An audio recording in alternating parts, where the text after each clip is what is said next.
And next up, we have Pizza Mage, Chapter 1 of a LitRpg Saga, written by Jesse Frizzell. 23 pages, not long, $2.99. It's available on Kindle Unlimited. Here's the author's description. Join Dave as he lands a new job at Fantanic, the world's leading gaming company, testing state-of-the-art and immersive gaming hardware as an in-game goblin and the 8th newest player in the realm of spectacle online. Okay, short story. Price point is a little too high, but I get under $2.99. People, the authors get less of a percentage, so I understand the price point. It is on Kindle Unlimited. And this short story has an original RPG class, the Pizza Mage, which was enough to get me to pick it up, to be honest. And it kind of has a decent premise, but nothing's really done with it. And the story itself has a number of technical writing issues that made it that I didn't like it. I wanted to like it. I really did. I liked the idea of someone's class being Pizza Mage.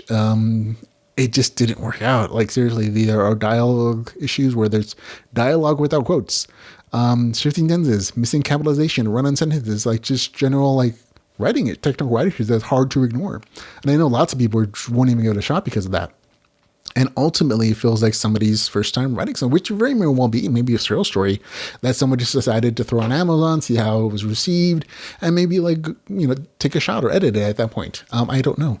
On the story side, nothing really happened. That's kind of the downer of it. Like, so the setup and the premise was like, oh, okay, I'm going to give this a shot based upon the fact that I'm hoping it's going to be interesting or funny or humorous, with the title like Pizza Mage. And it just wasn't. Half of the story describes the main character as a delivery pizza man who gets recruited for long-term immersion gaming. It takes half the story to get to the game world. I mean, again, it's a short story. That's like 12 pages. But again, it's still half of the story. The main character chooses to be a goblin mage, and there were a few monster fights. And I'll be honest, too much time was spent, for a short story at least, on the main character being amazed about pain sensations, the realism of the game, and basic game mechanics. Like, if you're going to do a short story where you only have like less than 30 pages, you gotta learn to summarize. You gotta learn to like prioritize the aspects of the story that are going to keep the reader turning pages and being interested. And just too much time was spent on that.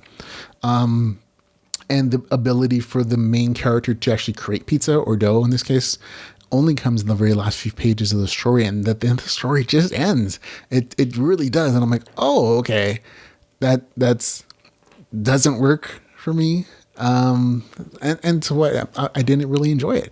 And again, I kind of wanted to. Gets a score of 4 to 10.